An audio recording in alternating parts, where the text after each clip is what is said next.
শোনেন, 2 বছরও যেহেতু একটা মানুষকে আমি চিনতে পারি নাই, সেখানে 2 দিনের পরিচয়ে বিয়ে করাটা আমার পক্ষে সম্ভব না। আপনি নিচে গিয়ে বলবেন আমাকে আপনার পছন্দ হয়নি, আপনি এই বিয়েটা করতে পারবেন না, প্লিজ। বিয়েটা আমি করতে পারবো না। কেন, কি হলো আবার? সবকিছু তো ঠিকঠাকই ছিল। আমি আসলে প্রস্তুত না, দুঃখিত আপনাদের সময় নষ্ট করেছি।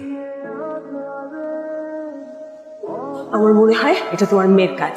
ওই নিশ্চয়ই উল্টাপাল্টা কিছু বলেছে। ছেলেটা এত ভালো, লক্ষ্মী একটা ছেলে, এমন তো কিছু করতে পারে না। মামা কতক্ষণ লাগবে আর? এই তো আপা আর একটু। হ্যালো, আরে হাই, আমি ও হাই, সরি, হেলমেট পরা দেখে তো চিনতে পারিনি। কোনো সমস্যা নেই। আপনি এখানে দাঁড়িয়ে আছেন কেন? সিএনজি নষ্ট হয়ে গিয়েছে। ওহো, কোথায় যাচ্ছিলেন? একটা ইন্টারভিউ ছিল। তো দেরি হয়ে যাবে, তাহলে আপনাকে আমি ড্রপ করে দিয়ে আসি। না না, থ্যাংক ইউ সো মাচ। সমস্যা নেই, আমার হাতে সময় আছে, আমি সিএনজি ঠিক করে